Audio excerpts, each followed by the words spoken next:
The English are not entirely stupid.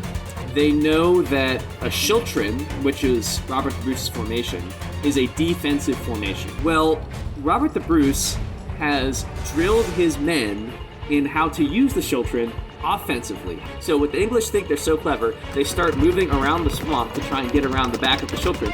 Well, at that point, Robert the Bruce gives the signal, the Schiltron starts moving, and they charge the English in a well-drilled Schiltron.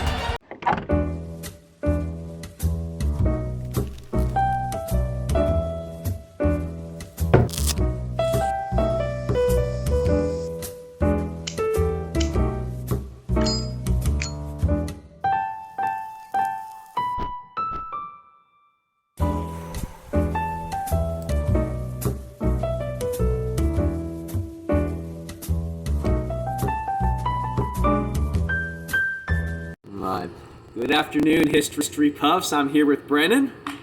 Now, Brennan, what goes together better than a good cigar and great conversation? How about stabbing a guy to death in a church? God damn it. Yeah, I mean, that's a good one. I mean, first of all, why would you stab someone in a church? Well, you'd stab someone in a church because you couldn't stab someone in a church. Right, you're not supposed to do that. Right. It's one of those things that's frowned upon. So Robert the Bruce actually stabbed his political rival, John Cummin, to death in a church. And we actually know where this is today. It's Greyfriars Monastery in Scotland. So he stabbed him to death in this church because John Cummin agreed to meet with him there because he knew you're not supposed to kill people in churches.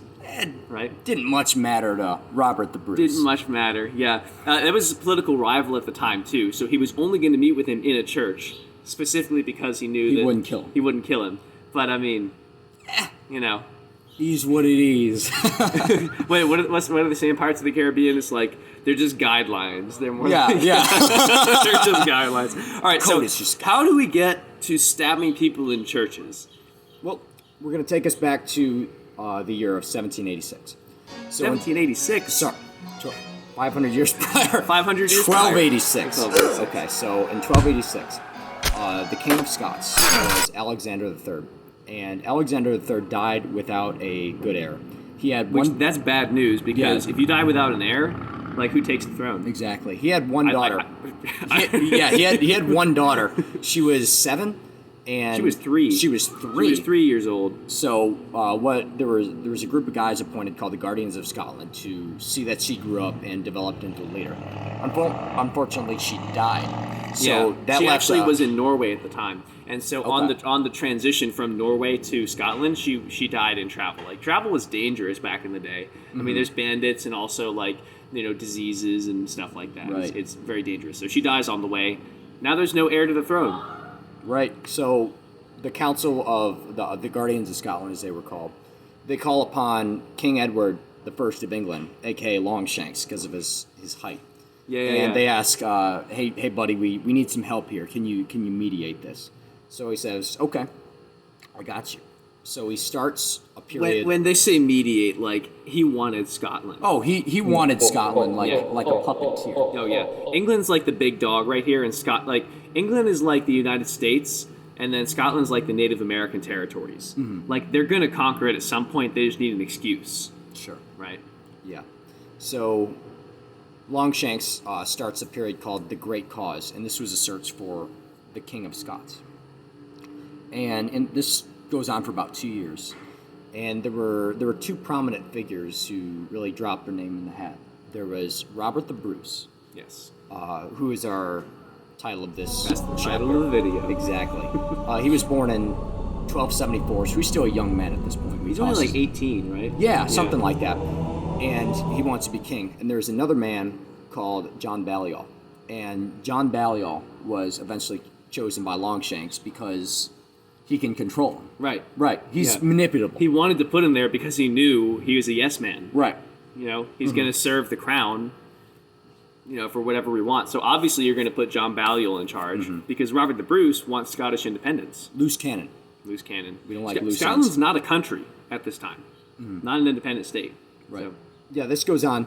And Balliol's clan is called the Cummins. And the Cummins are rivals with the Bruce clan because they know that the Bruces are trying to get their guy to be King of Scots. Yes. But the Bruces align themselves with King Edward of England. And Edward allows the Bruces to stay in some old British forts down south. But I can understand that because they want to up their social status, right? So obviously the English are very powerful. So if you get friends in the English court, that's going to translate friends to more, in high places. Yeah, friends in high places. So I can understand why they would do that. Right. You know, some of their Scottish friends might have looked at them as like, "Oh, you traitor," but I mean, they're just playing the political game. You know. Exactly. Yeah. Yeah. So the Cummins don't like this idea, and so what they do, they go down south. We should probably just plug your South video in here right now. Man, do fuck that. the South.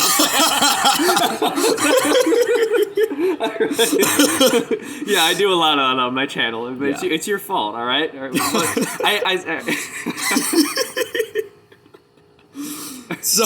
So the Cummins go back down south, and they attack the Bruce's clan. Is that because they own slaves? Maybe. Probably why. All right, enough South no. bashing. All right. So when the Cummins attack the Bruces, Longshanks sees this as an invasion of the Scots and English soil. And Longshanks, the guy, the problem with Scotland is it's filled with Scots. Yeah, that's So- the damn problem with Scotland. Mm-hmm. Yeah, So Longshanks sends his army north to occupy Scotland. right. To mediate the dispute. Exactly. So we're going to send in the whole army to You know, mediate the dispute. Yes, we're not trying to take over your territory or anything No. nefarious like that. No. exactly. So Scots don't respond well to this because the Scots aren't the kind of people to, enjoy being conquered. And great hero of Scotland, enter William Wallace. William Wallace. So Wallace, he begins a rebellion against British rule. Yes, And- and he comes head to head with the British at the Battle of Stirling Bridge. Exactly. Okay. Which important note here, which we'll touch later. There was a bridge in It's this called the Battle of Stirling Bridge. Bridge. Yes. Because there's a There's a bridge. Yes. And actually, it was very important to the way that William Wallace won the battle. yeah. Yeah. So in the movie Braveheart, now Yeah, Braveheart okay, we're on to Braveheart. is very entertaining. Great movie. I think it's one of the best. Has some of the best movie battle scenes ever put to film. Just great theatrics.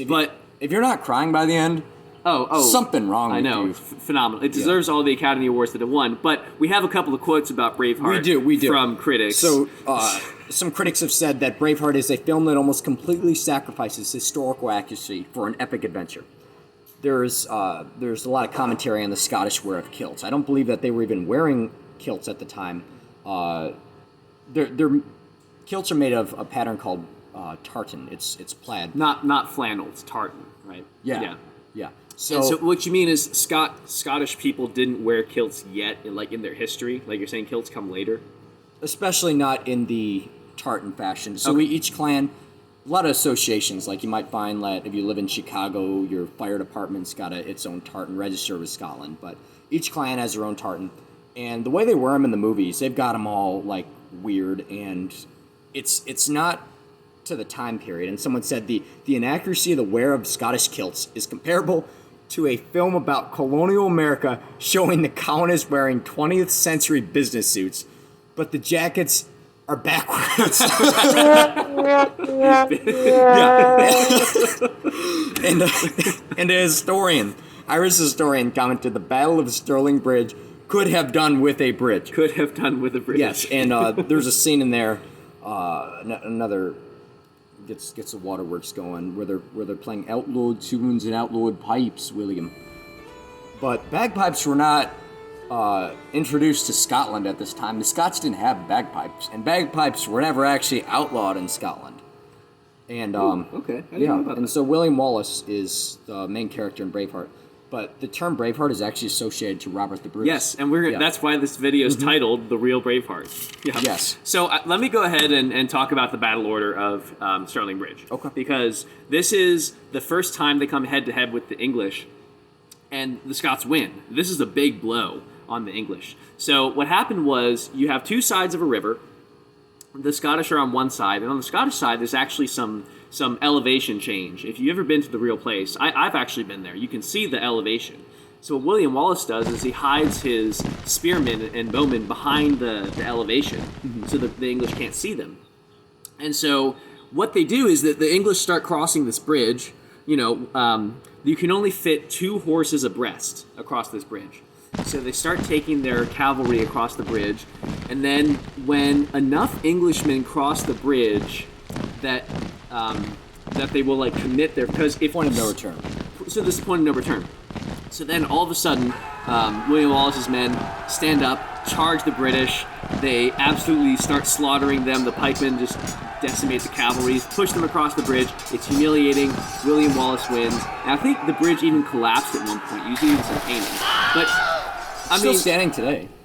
They might have rebuilt it. Okay, all right. But yeah, there's actually an excellent video on this by a channel called Embrace History. They're a small channel too, so check them out. So imagine that battle, but subtract the bridge. Are the Scots going to win? No. Because why? Jesse? Cavalry. No, because there's a bridge. There's a bridge. Yeah. So, right. After this battle, there's another important battle fought. Yes, Falkirk is very important, not because William Wallace wins, but because he loses. Yes. Yes. And after this, William Wallace is captured, and in Braveheart, they don't really delve enough into this, but he was brutally executed in the most horrific fashion. He was tied to a horse, dragged for 5 miles on the ground. He was hung up. They cut his organs out of him. They watched he watched his organs burn. And shit. I can't even imagine. Yeah, and then they tied his arms and limbs up, and 4 horses split him apart. But actually, in the middle of all this, he was able to get the words "freedom" out. Except he wasn't. That wouldn't have happened. And then his head was put on a stick, and it was put on the London Bridge, I believe, for everyone to see. So, yeah. pretty terrible. So so Robert the Bruce is watching all this. Yeah, Robert the Bruce is there the whole time. Yeah. And he says, okay, it's probably not something I could win. So he was aligned with Scotland, but he switches loyalty back over to Longshanks. Yeah, so that's an unpopular move with his Scottish nobles because the English have just taken over their country, right? Mm-hmm.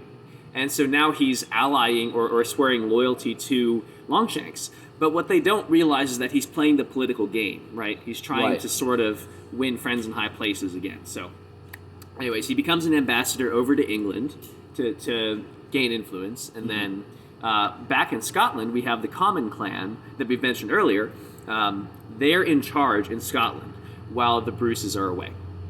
Right. All right.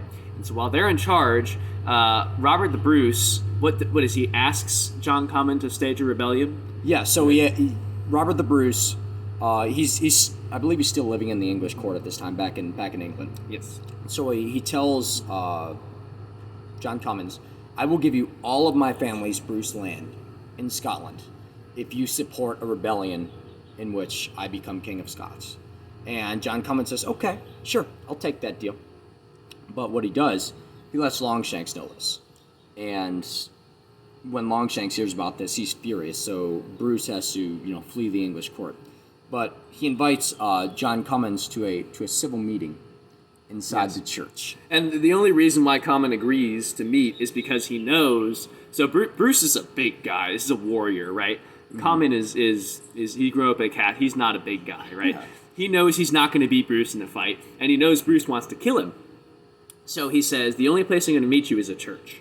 Mm-hmm. Right? Right. And so the men leave their swords outside, and they go in there, and Bruce accuses, and rightfully so, Comyn of being a traitor. Yes. And the men start brawling it out. They start throwing it. And on the altar. On the altar? Or by the altar, yeah. And then finally, in a fit of rage, Bruce pulls out a dagger that he had hidden in and just stabs Comyn. And then when Comyn screams, Bruce's men run inside and give him the old double tap, make sure he's dead. They give him the double tap? They give him the double tap.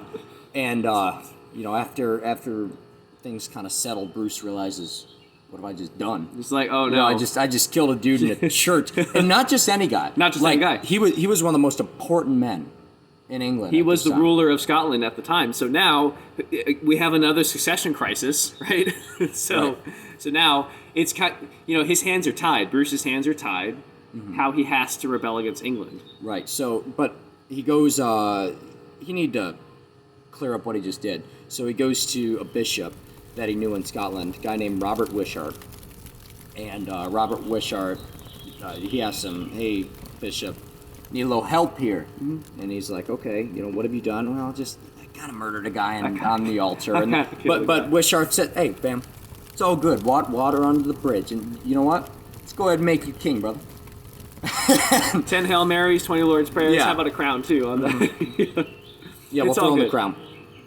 So what happens after that? So, Robert the Bruce is now King of Scotland, and Edward already doesn't trust him because he heard about the plot to rebel against the English. So, He labels him an outlaw. right, absolutely. So, Edward is absolutely furious, and he raises an army again to go invade Scotland. And Robert the Bruce is he's like George Washington. He's the people's man. He's a hero. So it's very easy for him to raise an army to retaliate and to stop the English again. They're trying to walk in the footsteps of William Wallace. He raised 4,500 men.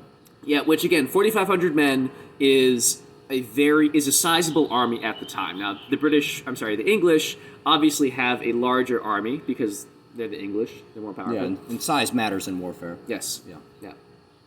But we're gonna eventually see that it's not the size of your army, it's how you use it. Yeah, we're Yeah. going to see that in the Yeah. end here, don't worry. Yeah. So anyways, what happens is Robert the Bruce actually moves first, and he corners the English under the Earl of Pembroke. He surrounds them in a castle.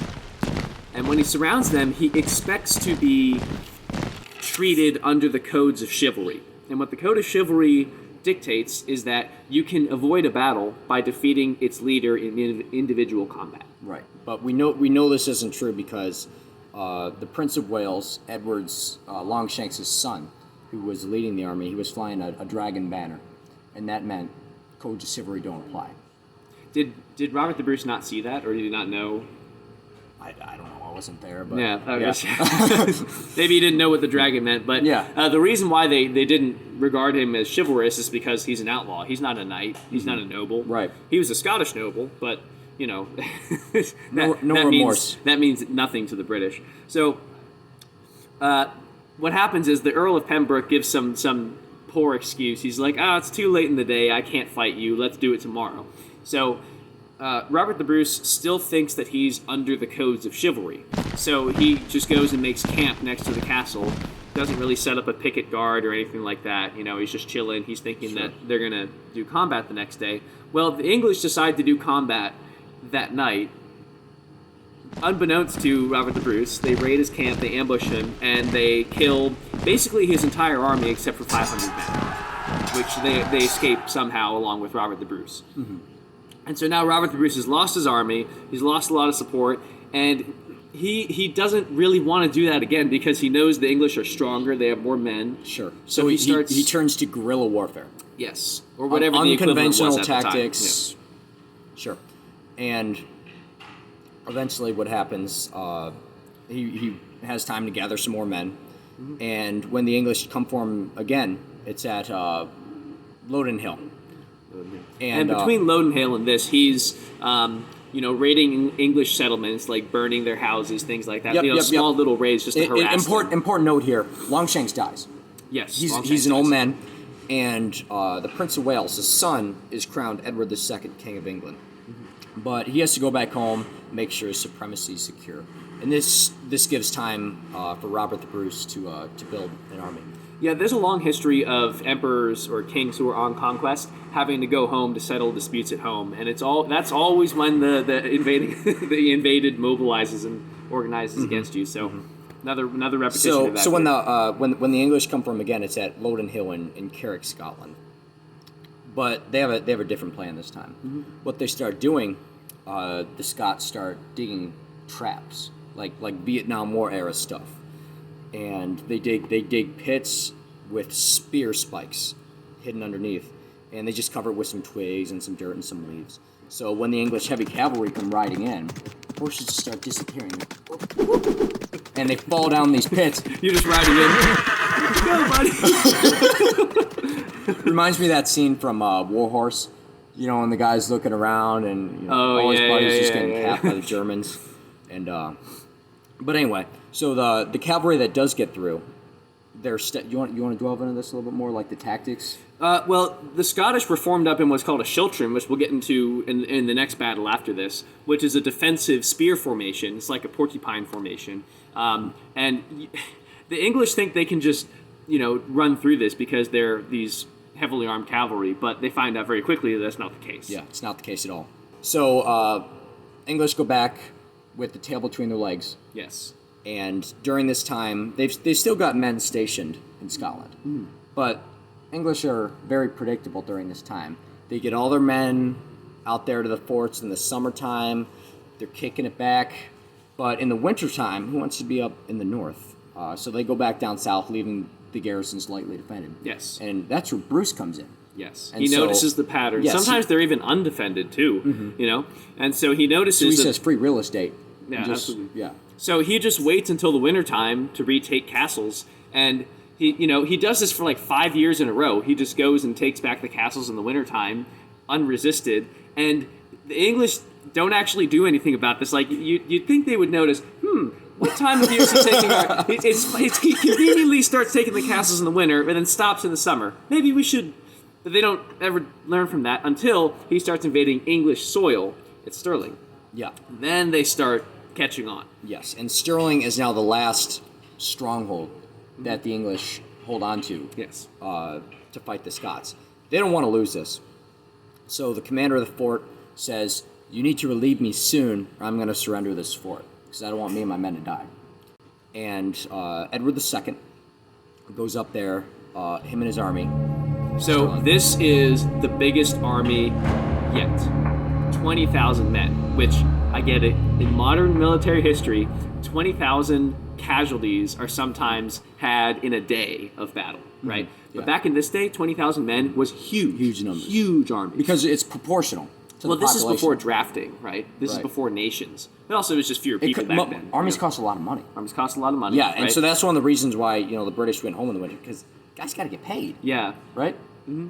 It's more expensive to keep them up there in the winter, firewood and all that stuff. Yeah. But anyways, so they come to a head with Robert the Bruce's forces at Bannockburn. Now, Bannockburn is a river with a small bridge, but Bannockburn is also a very swampy area in Scotland. I've been there. It's very misty, very swampy.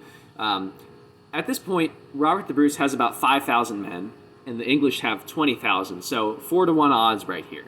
And if you don't mind, I'm going to go over the battle order of Bannockburn. Go for it. So Bannockburn is a genius victory on Robert the Bruce's part. It starts off, funny enough, with individual combat. So Robert the Bruce actually challenges the English champion to individual combat. Now, the English champion's choice of weapon is a lance. Yeah. And then Robert the Bruce uses his favorite battle axe. Favorite one. Favorite one. And so Robert the Bruce, they start charging at each other. He dodges the champion's lance, and he splits his head open right with the now. axe. And he complained after the Yeah, battle. he's like, "God damn." God damn, you ruined my favorite axe. So the Scottish are so motivated by this victory, they move away from their defenses and they charge the English. And the English don't have time to form up, or like to maneuver to counter the Scottish charge. And they're demoralized at this They're point, too. demoralized, right? So they just, in retaliation, charge the Scottish, and the cavalry get absolutely wiped out by the Scottish pikemen. So this is bad news for the English. They break away and they make camp on the other side of the swamp. Now this is uncommon because medieval battles usually only last for like a couple of hours. Very rarely do battles last for days, but this battle lasts 2 days, and in the night between the 2 days, there was a deserter who There we comes go. Okay. and tells Robert the Bruce, listen, the English are demoralized, they're unorganized. If you attack, you will probably win, even though you're outnumbered. So the British are not stupid, all right? They're not English. I'm sorry. Yes, the English. There's a difference. They're not. There's a big difference. The English are not entirely stupid. They know that a schiltron, which is Robert the Bruce's formation, is a defensive formation because that's how they've been used pretty much every time. So what they expect is that Robert the Bruce's men will stay in the schiltron and they can just flank around the swamp and, surround the schiltron and destroy it that way. Well, Robert the Bruce has drilled his men in how to use the schiltron offensively how to move in the Schiltrin, right? And the English don't know this. So what the English think they're so clever, they start moving around the swamp to try and get around the back of the Schiltrin. Well, at that point, Robert the Bruce gives the signal, the Schiltrin starts moving, and they charge the English in a well-drilled Schiltrin, and they start just giving it to the cavalry. And they know to attack the knights because then the English longbowmen can't support them, because you don't want to shoot knights. They're expensive. Yeah. So they're decimating the knights. The knights can't really move that fast because they're in a swamp, but people on foot can move fast in a swamp. They break and run. The run turns into a rout. The English are demoralized. They get the hell out of there. This is a resounding victory for the Scottish, and Sure. now Scotland is an independent country. Yeah, after a couple more years of fighting. A couple more years of fighting. Sure. And so Robert the Bruce, he gets energy from this, and the warrior he starts a campaign in Ireland. Okay. And, you know, couple lessons in history, you know, don't invade Russia in the winter, don't mess with the Irish, because that's where his army is defeated. Really? Yeah. Okay. But he did go on to have ancestors who were very influential. A couple generations later, Bruce's descendant gets into the British throne. And James. Ja- and that's King where we James. get the King James Bible from. Yes. Yeah. And so King James, Bruce's ancestor, and Bruce's ancestry in Scotland, they unify England and Scotland. And that's what turns it in the Kingdom of Great Britain. That's what British comes from. So every time I said British before that, take a drink, all right? Because there was no Britain. They're going to be hammered by now. I know. This was at the beginning of the video. Yeah. Yeah. Yeah, so actually his lineage is still going on today. Queen of England right now. Queen Elizabeth. Queen Elizabeth, she could trace her direct ancestry back to Robert the Bruce. And this has a lot of effects today because there are still Scottish separatist movements to this day. Back in 2014? In 2014, there was a huge one. They actually voted to stay in the Union. Barely, right? Barely. Barely. Yeah. So to this day, there's still effects of this Scottish independence. But I think that about wraps it up. But Brendan, what we haven't talked about is, what are you smoking? I don't know, a Saturday night special from Latin America. You know, at $1.80 a cigar. Got to stock up on the good ones, you know. It smells really good from over here. Hey, but just like Robert the Bruce, she might be small, but she's full of surprises. All right? All right, hey, Brendan, thanks so much for coming on the show, man. Really appreciate it. And to all the history lovers and cigar aficionados out there, keep on buffing and keep on puffing. See you in the next one.